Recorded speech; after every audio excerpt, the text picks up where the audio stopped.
বাংলার জনগণ তারেক জিয়ার সালাম লন।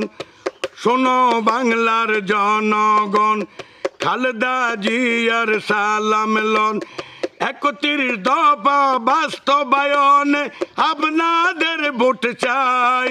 চলেন চলেন ফেব্রুয়ারিতে ভোট কেন্দ্রে যাই।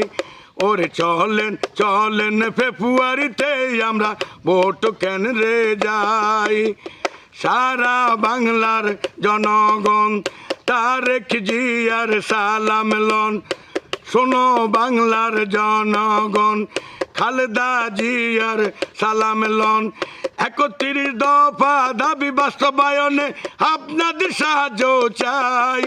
চলেন চলেন ফেব্রুয়ারিতে ভোট কেন্দ্রে যাই। ওরে ধানের শীষে খুশি মনে ভোট দিয়েন সবাই। আমরা সকলে দেখেন একজোট হব তারেক রহমানকে বাংলার প্রধানমন্ত্রী বানাবো। ওরে কৃষক শ্রমিক জনতা সবার মুখে এক কথা।